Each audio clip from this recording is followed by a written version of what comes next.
You already know how a samurai was supposed to die. You have seen the image 1,000 times.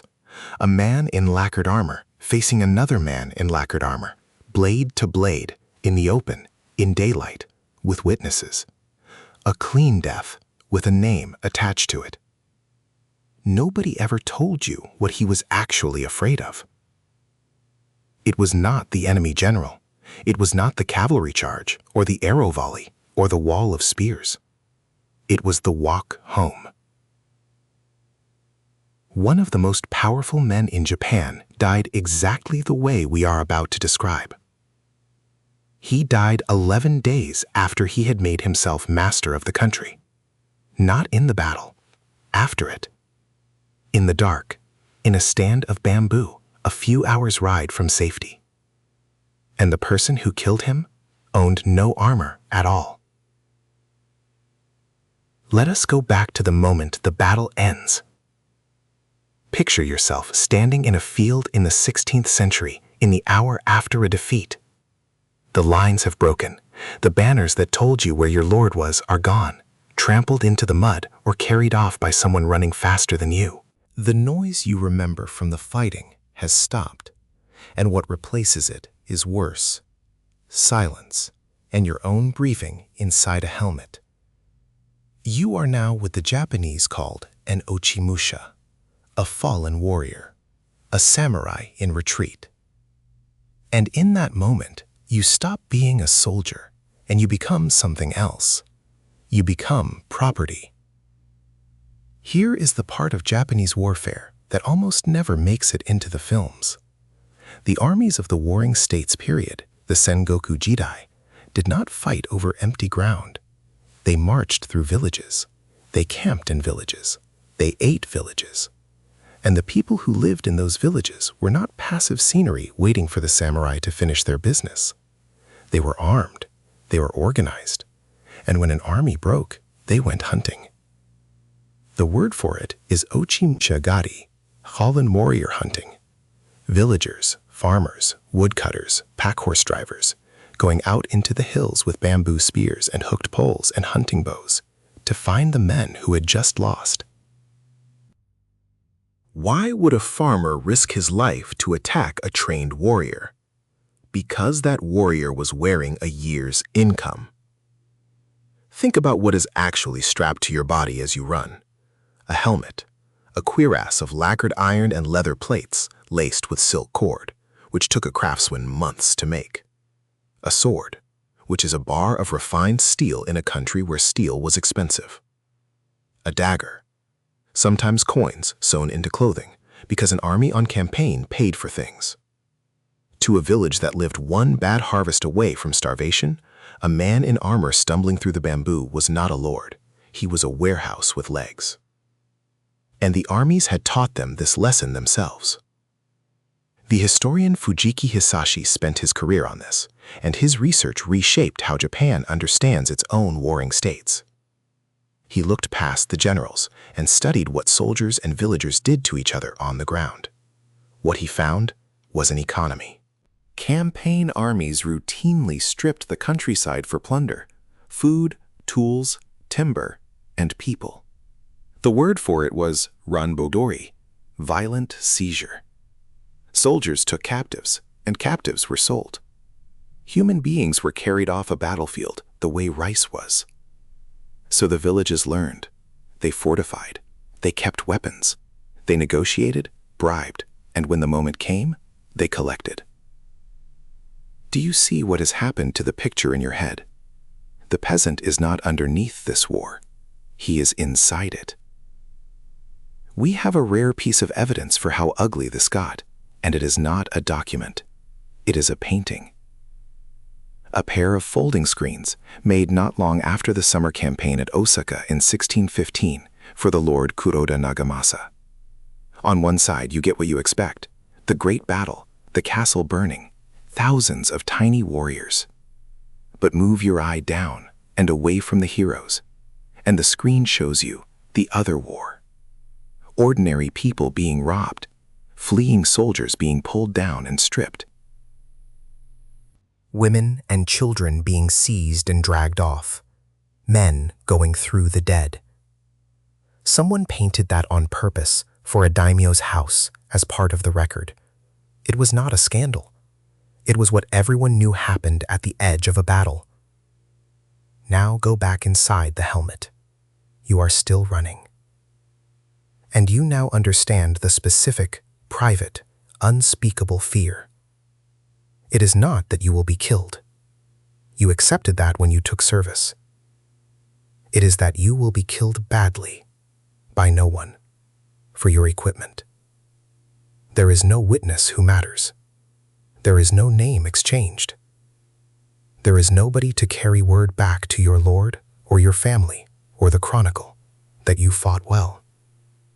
The men closing in through the trees are not going to praise your resolve. They are going to argue about who gets the cuirass. So you face a choice. And every fleeing samurai faced it.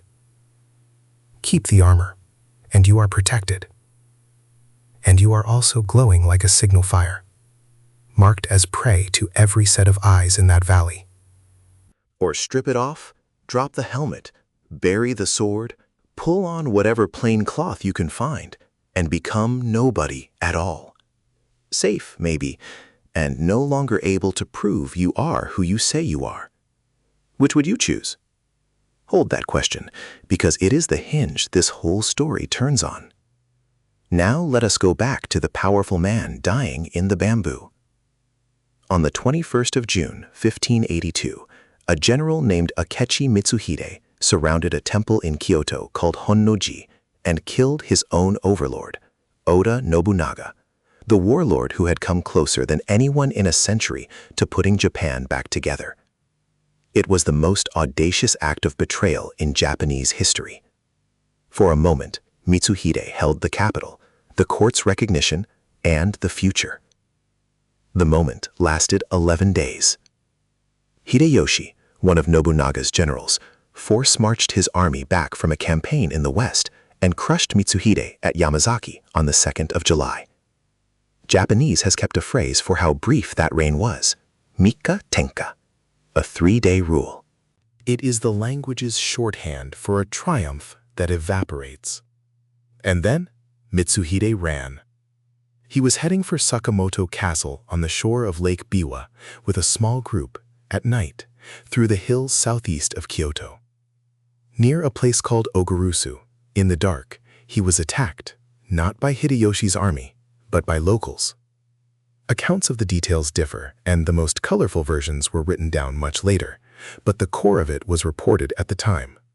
Luis Frois, the Portuguese Jesuit who was living in Japan in those years and wrote a vast history of what he saw, recorded that Mitsuhide was brought down by ordinary country people. The traditional version says a bamboo spear thrust up out of the dark into a man who 11 days earlier had ruled Japan. That is the thing every samurai feared and did not say out loud. Not defeat, deletion. The conqueror of the capital, ended by a farmer whose name nobody bothered to record, and even the name that legend later supplied is not something historians can confirm. So what finally stopped it? Here is the turn, and it is not the one you would expect. The samurai class did not solve this problem by getting better at fighting peasants. They solved it by making peasants stop being able to fight at all. In 1588, that same Hideyoshi, now the effective ruler of Japan, issued the order known as katanagari, the sword hunt. Villages across the country were to surrender their swords, short swords, bows, spears, and firearms. And the edict gave a reason that was almost tender. The collected metal would be melted down for the nails and clamps of a colossal statue of the Buddha, so that the farmers who gave up their weapons would be blessed in this life and the next. They were not blessed. They were sorted. Because what that order really did was draw a line that had never existed before. On one side, a hereditary class permitted to carry weapons. On the other, everybody else permanently disarmed, permanently agricultural, permanently taxed.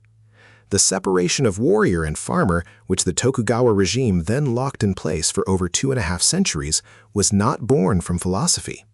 It was born from the fact that armed villages had proved over and over that they could kill anybody. The samurai's fear built the class system that made him look untouchable. Do you want to know where all of this still is? It is in the language. Ochimusha is still a normal Japanese word. It is in the theater and the woodblock prints. The fugitive warrior with his top knot half undone and his armor cords hanging loose is an instantly readable figure, and audiences knew exactly what was coming for him. It is in the map, too. Scattered through the most inaccessible valleys in Japan, the Iya Valley deep in Tokushima, the mountain hamlets of Goyakana, are villages that say their founders were fugitives from the losing side of the Genpei War in the 12th century, warriors of the Taira who ran and never came back down. Historians treat those origin stories as legend more than record. But look at where the villages are. People chose the hardest ground in the country to live on. Today, you can pay to cross the vine bridges there and photograph the thatched roofs, standing in a place whose whole existence is a story about running away. And it is in the law.